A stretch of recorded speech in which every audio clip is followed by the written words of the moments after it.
Alright guys, we're back for game number 2 between DG Wheelchair and For the Kill. We got Diablo being the first ban, with Genji being the opposing ban. Now, both of these bans make perfect sense. There's a little bit less to wallbang against on Sky Temple for Diablo, depending on what location they're in for the temples. But he is still a strong hero, so I don't think it is a bad ban by any stretch. Now, the Hanzo ban, definitely a targeted ban here. They saw them focusing those bosses the last game, and they don't want to give them the tool to pick up the boss willy-nilly this time either.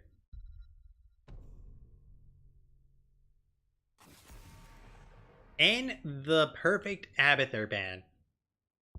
After seeing how well they use that Abathur, I'm 100% on board with the Abathur ban. I think a lot of people undervalue Abathur bans, and then when they have to deal with it, it becomes a nightmare. This time around, they're going to pick up the Dahaka because without Abathur, this is a lot harder to match the global soak potential of Dahaka and the global playmaking potential that he has. Because Falstad is generally a weaker hero in the current meta and is not often the go-to, especially when you want a second tanky body. So Falstad could soak a lane, and generally he's not a top tier assassin nowadays. And almost immediately, Muradin and Tyrande will be snatched away from DG Wheelchair. So both teams prioritizing Tyrande pretty highly. And we're going to get really quick pickups here with a Johanna and Cassia. This is Monka S for the kill. They can't draft auto attack damage. To be fair, you don't want to draft auto attack damage into Cassia. But that also means that whoever they draft is fighting into a Johanna and a Dahaka. So the Cassia will get double blind value, which is also very scary. With that, White Mane will be banned out. However, Deckard Cain is also still available. Or even Alex Straza, who is also a pretty good choice on this map. Now, Jaina is going to be the ban here, which makes a lot of sense. Largely because, like I said, Cassia basically forces you to play a mage. If you're going to play a mage, Jaina is great against a double warrior because she can force Johanna to pop her unstoppable, and she can slow the Dahaka as well as the Cassia simultaneously. And she can even come equipped with a root at level 16 to keep Cassia locked down even longer. But in response, we're going to see the Kel'Thuzad and the Yrel. Now, I definitely think the Kel'Thuzad is going to be really spicy here. With a good Tyrande play, they'll be able to drop stun after stun after stun. They have Muradin, they have Tyrande, and they have Kel'Thuzad. Basically, they've set up Kel'Thuzad for a lot of success. Muradin stuns, Tyrande follows up with the stun, and the root is ready to go on top of them, and they're pretty much dead. And DG trying to prove me wrong that Greymane is not an archaic pick, but a fantastic one. So they're going to pick up Rhaegar and Greymane. So the thing with the Rhaegar is that he's essentially providing a weaker ancestral than what Alex Straza now provides. He does have the shield from Earth Shield at 16 or 13. Yeah, 13. And he does have the ancestral to pop whoever needs it during the combo of Kel'Thuzad. But the Phoenix is going to be the final pickup here. The pickup of Phoenix is really scary. I feel they have slows, stuns, roots, slows. Phoenix is going to get so much value here without the traditional Diablo pick.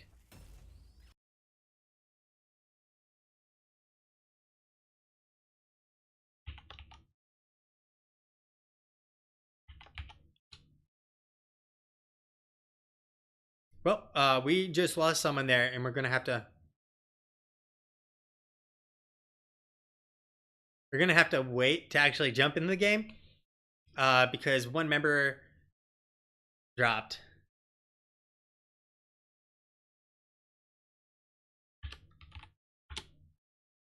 So we're just going to be switching to the normal standard mode and we'll load on in shortly. So right now, I actually really like the comp For the Kill. It's, I feel better than the comp of DG.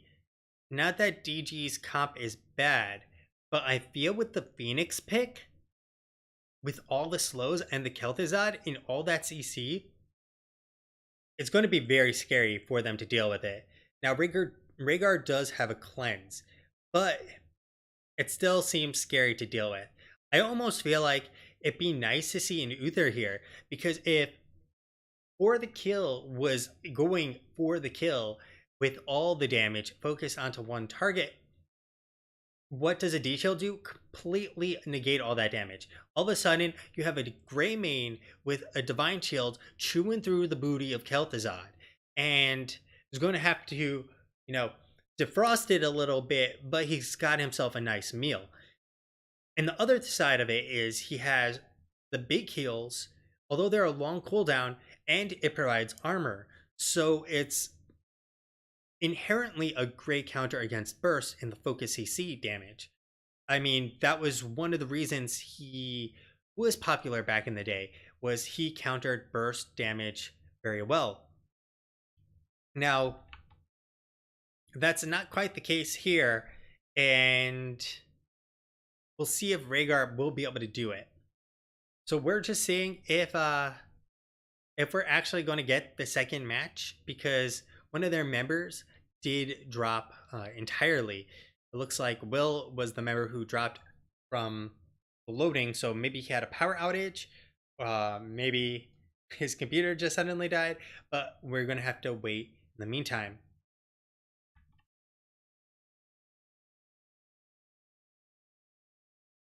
So Sky Temple is almost like the modern day Booty Bay in a lot of ways.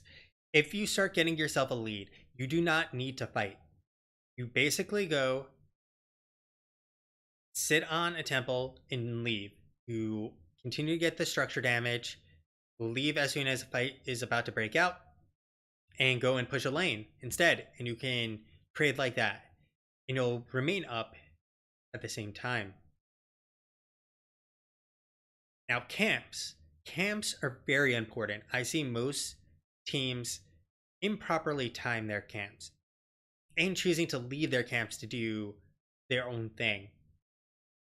I think teams should be prioritizing on utilizing the camps to help them push, not to utilize the camps to be the push. If that makes any sense. You don't want them to be the push, you want to be the push. And if you are the push, you get much more value out of them.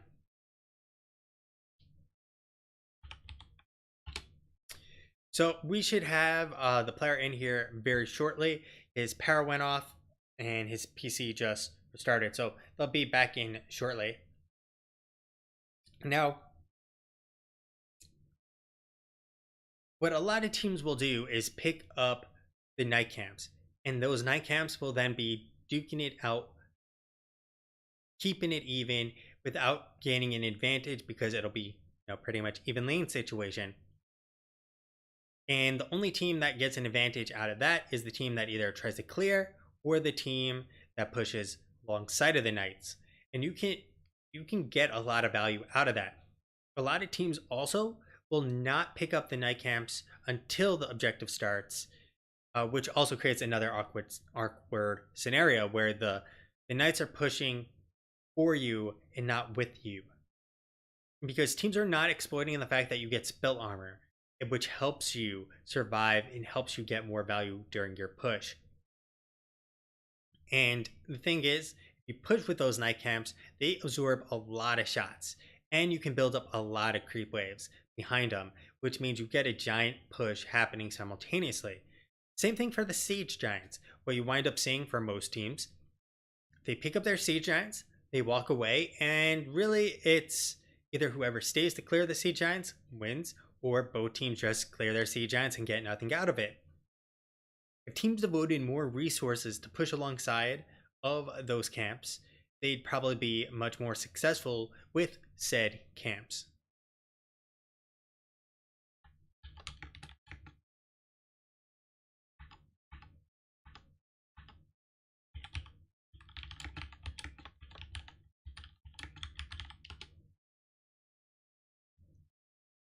Now,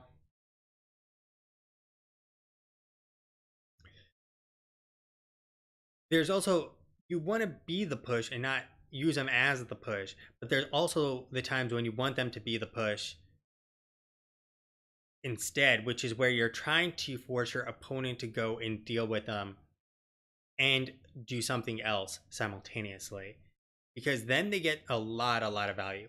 Too many times, like I said, teams get them, they're cleared, and you resolve the situation as basically nothing having had happened, and you both really just take the night camp off the table and use them as a neutralization tool for what the other person has done.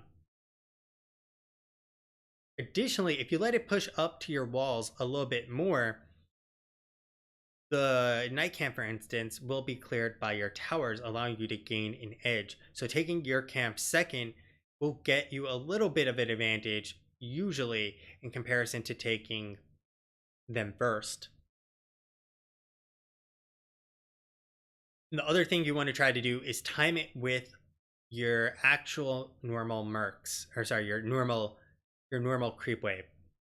You pick them up during the creep wave, they'll walk together and protect your ranged minions, which will then do most of the damage needed to structures. We're still waiting for him to come back in. This is one hell of a slow load. Like 2 minutes to load in, or 5 minutes. Power went off, comes back on. So he does have a time limit. This isn't an infinite thing either. So it's a total of 10 minutes. We definitely have had 5 minutes pass. So they get another 5 minutes roughly.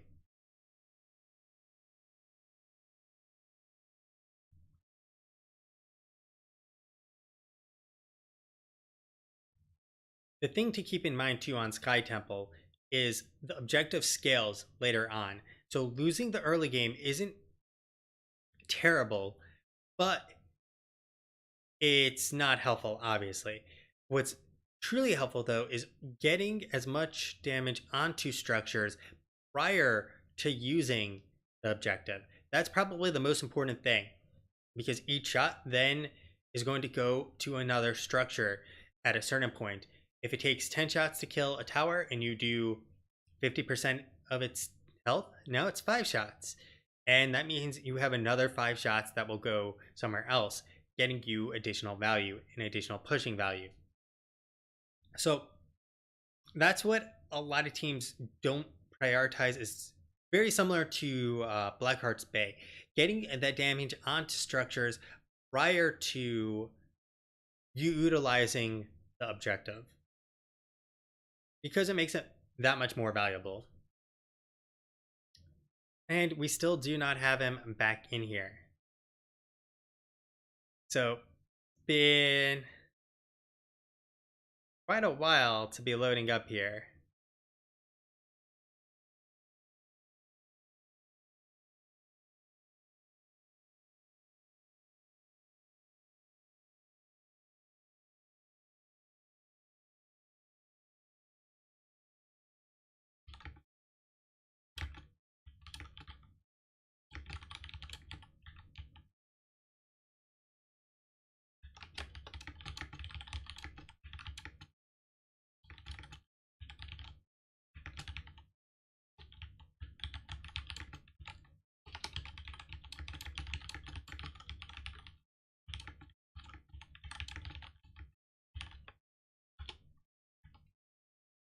So I'm checking the rules right now. It should be about 10 minutes, if I recall.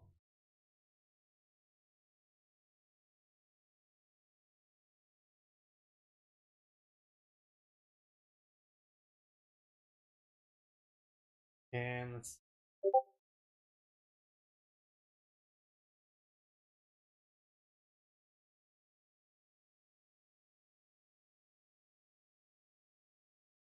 Uh,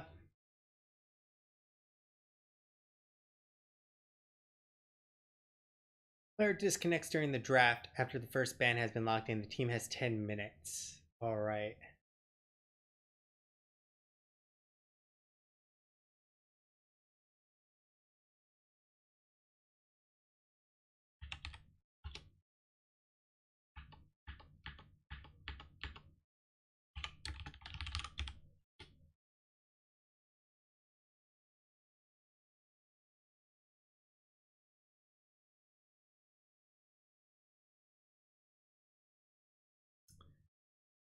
So it's down to about 4 minutes now. I wish I have like a timer or something that I could hit simultaneously. So I have to kind of just softball it.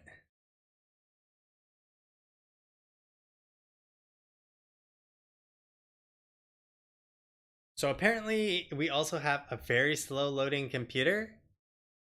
I don't know what. Who has a computer that takes 5 minutes to load?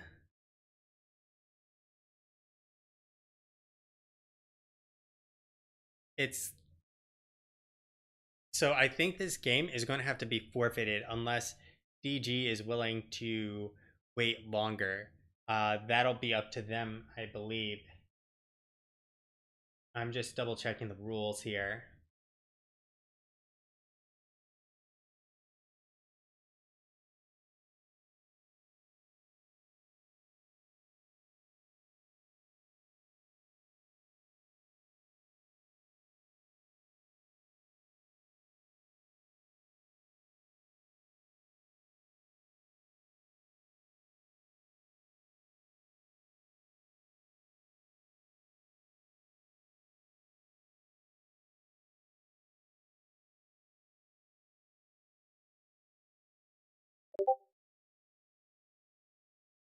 So it looks like, let's see if I got pinged something important. So it looks like if the player is unable to reconnect and both captains agree, they can remake the game with a sub instead.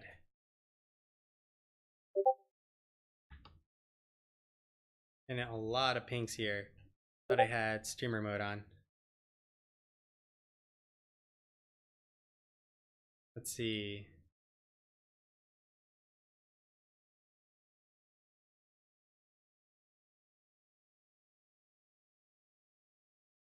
Where's the damn streamer mode? I don't hear all these beeps.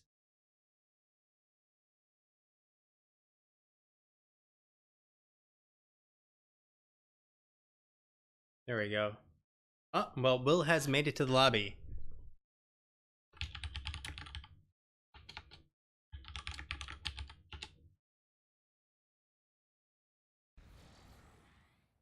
All right, so we will have ourselves a game number 2 here. Sorry that it took forever to actually get there.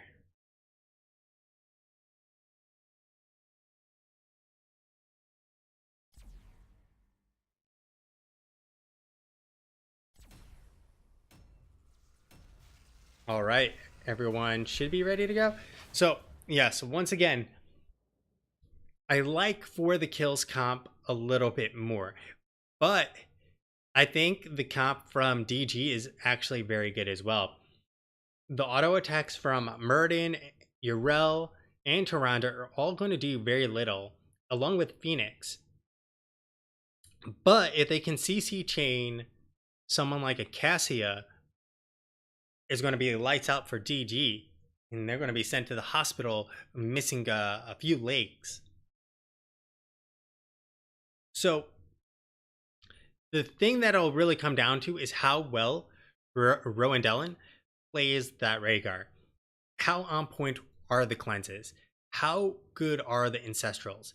Can they bait out the cleanse and then force the ancestral and then use their combos and things like that? These these questions and more will be answered very shortly as we get on into the game. We're about to get there. We're like a slither. There we go.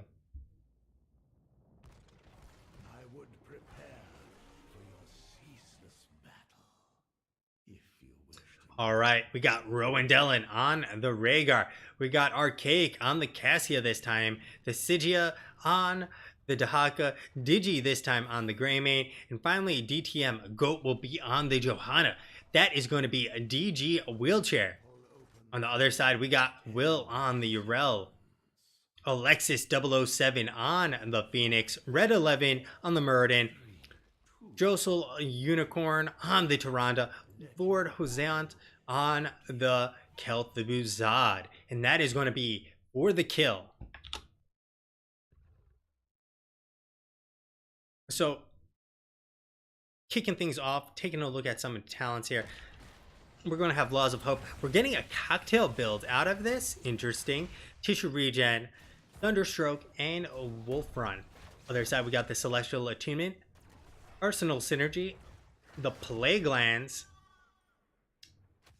Perfect Storm, and Maraud's Insight. Red 11 going to throw out that bolt. Not going to land with it, but not really going to matter at this point. And they're rotating around as a 4-man, going back and forth, and looking pretty good. Johanna is actually sitting up here. We'll have the full force of the 4-man rotating on up. There's the Hunter's Mark. There's the Iron Skin, and Johanna will be able to get away. The blind has hit him and really takes what looks like no damage. So in the meantime, we have Rhaegar starting up this camp. Rowan and Archaic going to be playing the gatekeeper here, making sure they don't rotate down onto Rhaegar. In the meantime, Digi does clear up the bot lane, and on the other side, they'll start up their siege giants as well for the kill. So this is what I'm talking about. We'll see how they play this out. Digi and Rowan will actually rotate up to start the night camp. They'll have Archaic down here alone, trying to push this wave on in, but they're basically at this point going to trade out, just clearing out the camps from both sides. Neither team is going to get much of an edge here. Archaic will be able to clear this pretty easily, and Lord Hoseant doesn't have anyone to tether Archaic to. And DTM Goat is actually going to come on down because they clear up the mid and get themselves the advantage here. In the meantime, you can see other side clearing up the night camp. We have both Rowan and Digi pushing on in. And this is what I was talking about. Use the camp to push. Use the camp to push with. Don't just use the camp to sit there and get no value on its own. And they get themselves an entire tower here at this point now. And Digi is getting jumped on by Will, but should be perfectly fine. Remember, he does have the protection of the Knights to reduce the damage that Will is putting out as the Urel.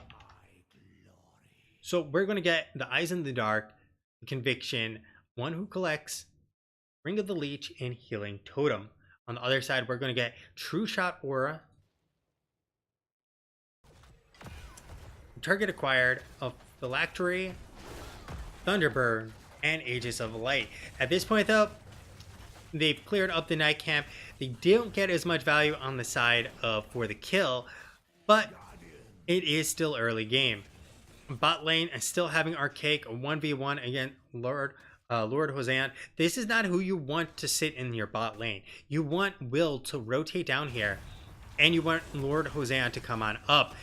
Rowan takes a lot of damage. They will have to back out. The Sigia will be knocked on back, and Alexis and Unicorn are there. The stun will connect, and the Sigia will be going down, and that is going to be first blood of the game.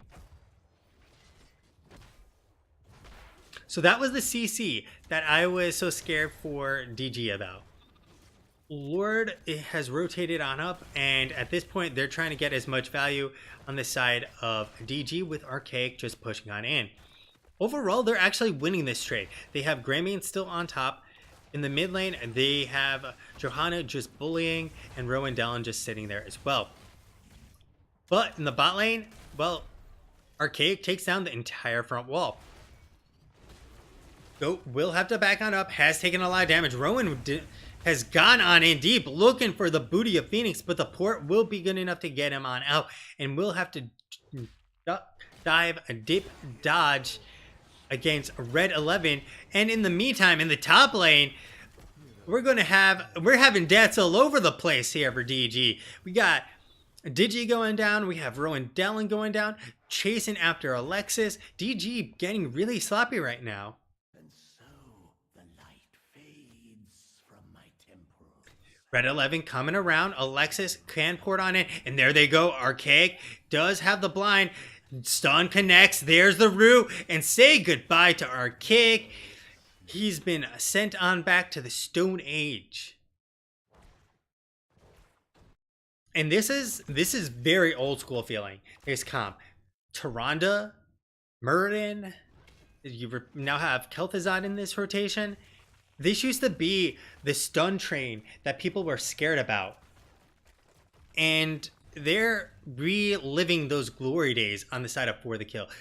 The CC train that keeps on giving, and the kills that keep allowing you to get more and more pressure. In the top lane, Will is winning that so far still. And Red 11 all alone, however, will be able to leap on out. Does land another Stormbolt. So Stormbolts count. We got 13 from 16, a 2 on Master of the Cold Dark. This is absolutely bonkers bad.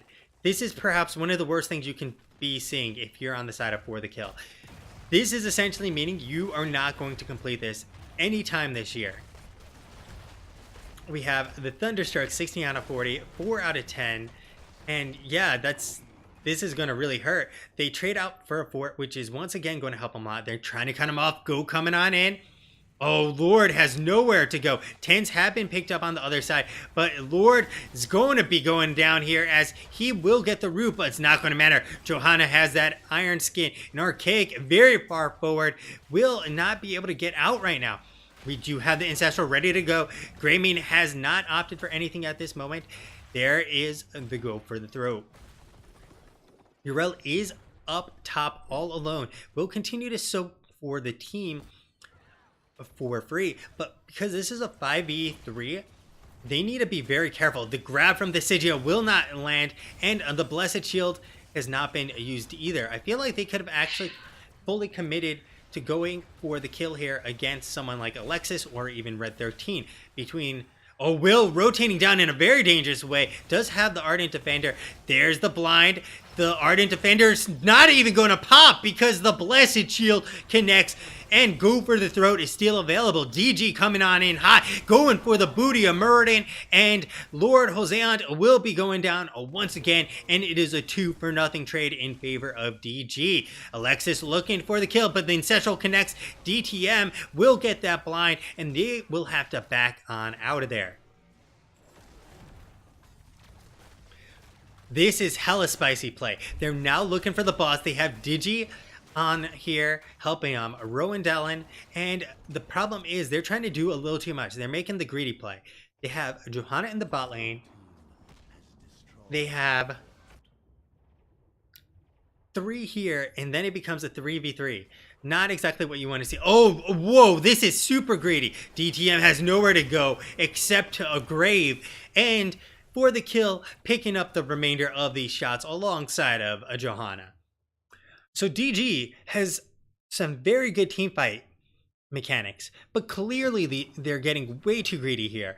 They go for the boss, they leave DTM Goat all alone, and now they're going to lose the boss because they're getting greedy and they're all over the map. Basically, they're playing as 5 quick match players instead of 5 Hero League players. So they do have the XP advantage here. This is the upside. Structurally, they're a little bit ahead. They have a boss now pushing on down.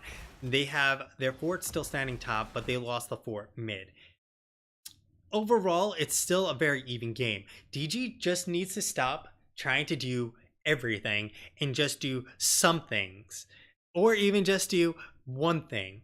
Because all the things, not so good. Some of the things, okay. One thing, pristine. Perfecto. Lord is in a very bad position. Red 11 will spot him out. Lord needs to back on up here. There is the owl that will come across. Stormbolt has completed. Lord will back on up here. He's only at 4. Now 6 stacks for his Master of the Cold. And like I said, this Kel'Thuzad is not getting value at this point. He has a significant damage deficit without completing his baseline quest. Now, temples top and bottom, all of them will focus the same place. However, the bot temple is still the better choice for DG. They will actually go and take down the fort, but they need to clear up this night camp simultaneously because it's about to take their fort as well. In a pretty good trade here for the kill. And they manage to survive, but very temporarily, as the remainder of the shots will start going off, take it on down. And now they have Dahaka in the bot lane though. The Sigia is getting shots where it matters most, which is the bot lane, because that's the boss lane which can end the game. Top lane, much harder to end through in general, but not impossible. So they're trading it up. 16s are closer for DG, but Red 11 looking for some action here. Going to be in the thick of things. Alexis very far forward. Avatar has been popped. Wheel Dwarf on toss away, but the Blessed Shield connects. Purification Salvo coming on out as well, but it's going to do relatively nothing. The Shadow Fissure will do absolutely nothing as well. Digi coming on in for Alexis, but it's going to miss as well as he ports on out just in time. So, Unicorn in a terrible position, overstaying, lands the stun. Red 11 trying to peel, and it will be successful to peel. The Shadow Fissure landing on Rowan. Rowan getting low, the stun on top of him, and the Ghost Wolf form will not matter because Rhaegar still goes on down. DTM getting low, Digi trying to get the kill. There's a beautiful tongue getting onto Unicorn, and they trade 1 for 1. At this point, Digi needs to run for his life. The Shadow Fissure will not connect. We have the Ardent Defender going on down, and Lord will be the kill instead. Will be going down. Digi super low as his goat, but the Sigia and Archaic are not one-to-one run from this fight, and they are now focusing down Red 11 as best as they can, but Alexis deterring Archaic from continuing to fight, and they will trade another one, and this is an absolute bloodbath. That is two kills for Alexis so far, and he will continue kiting on back, and we're going to have to call that a day.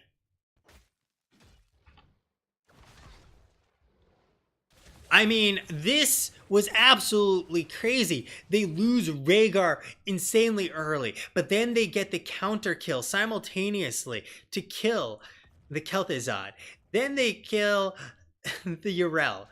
I mean, absolutely insane. Alexis making plays here, just going back and forth, making sure that if they go for him, he's already taken a step or two away. If you want to learn how to stutter step, well, take a lesson from Alexis, because Alexis can teach you a few things here.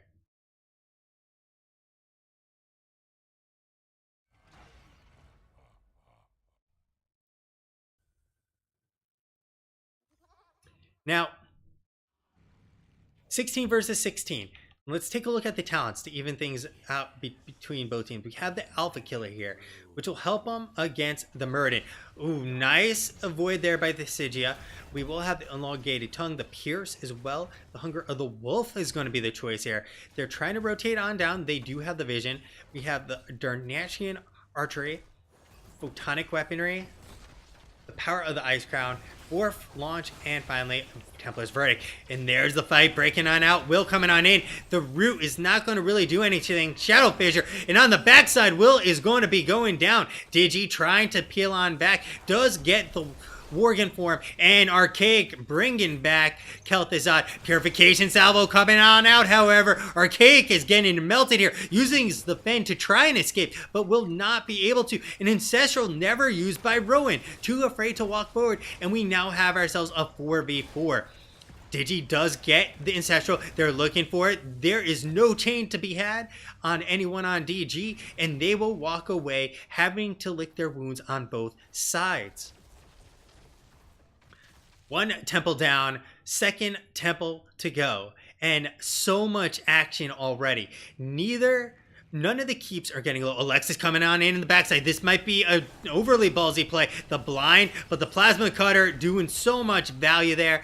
And going on in deep with this Sigia. We'll get the grab onto Lord Hoseant, and that is one down. Red 11 will be going on down. Unicorn next up on the menu, and Unicorn is a rare and delicious treat for DG here.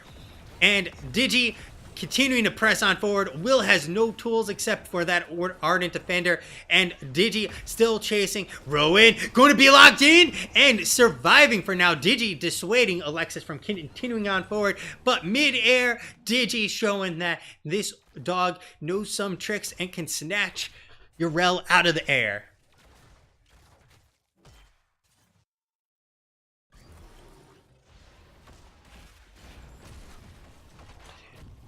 Wow.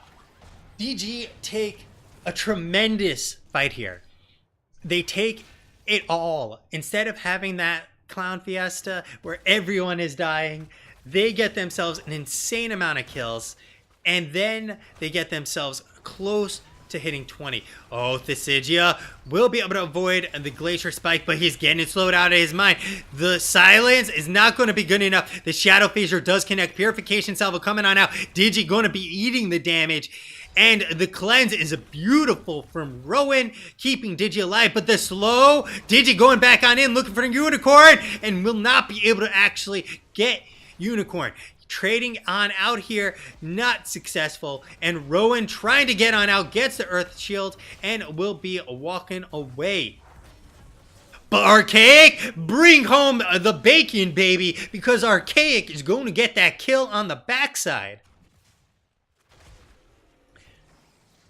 Oh, Rowan eating that stun. They're looking for it. Alexis has no shield. Then the Blessed Shield coming on out. Rowan coming on in, looking for the Nom with that Hunger of the Wolf. Going to keep them all healed up. And the minion wave actually taking down Unicorn. And this is a 3v3 still. Will does not have the Ardent Defender for another 10 seconds. And they will have to fully retreat.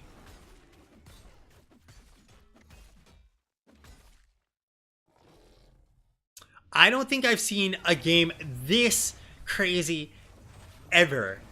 Kills galore. 20s have now been picked up. Alexis has to be very careful here. Structures are all very low. Keep about to go. Will going on in for Rowan. They're going to sacrifice Rhaegar, and they get a double keep. The next keep is available. Alexis going to actually go down. Go! Making the plays, and they'll walk away 2-for-1 at the moment. Archaic trying his best to get the kill on Lord Hoseant, pulling him on back, and Archaic will trade him out. 1-for-1, 2-for-2 for both teams, and they are in a do or die situation now for the kill.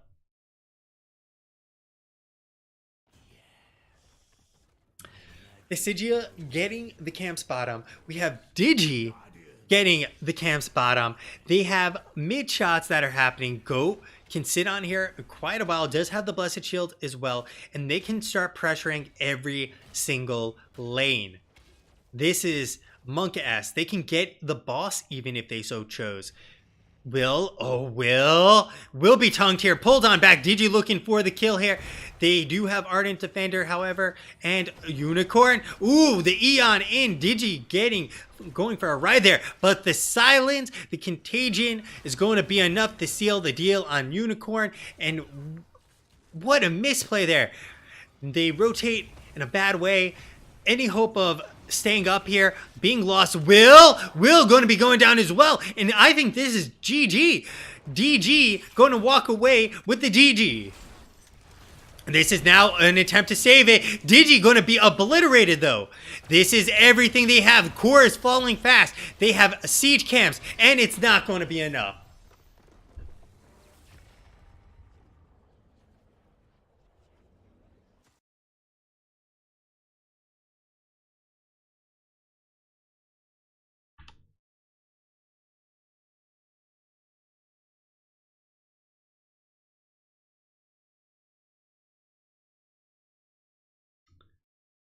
So taking a look at those final stats, both Phoenix and Greymane roughly the same overall. Phoenix taking the lead there in sieging. In terms of damage though, Alexis 007, I mean, he was crazy. Almost 100,000 damage. Almost twice as much as anyone on the side of DG. I hate to say like someone lost them the game, but Kel'Thuzad 100% lost for the kill of the game. Kel'Thuzad had barely any more damage than Rhaegar, had less damage than Unicorn, and less damage than Yrel. I don't know if they play Kel'Thuzad, but this was an example of not to how you play Kel'Thuzad. It just did not work at all for him. If they had a Kel'Thas, they would have been infinitely better than the Kel'Thuzad. His damage would have been consistent. He would have had a shield for himself and a stun to help heal. And he also has the bomb spread. But yeah, the damage numbers fall off from Alexis very fast. Red 11, 51,000 damage, keeping up with the best that was offered by DG. Healing? Well, Rhaegar healing roughly the same as the combined between Tyrande and Yrel. And finally, tanking will go getting 11k more than Red 11, and Red 11 having a healthy lead as well.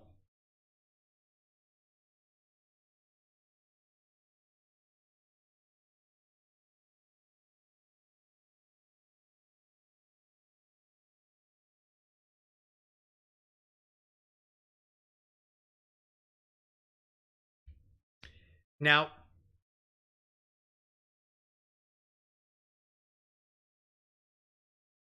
terms of soaking, look at the soak here. The Haka head and shoulders above with an additional 2k. But when it's all said and done, that extra XP helped him alongside of, well, some of the Clown Fiesta that we saw. Kills left and right. So let's see if we can get DG Wheelchair in here. So hold on tight. And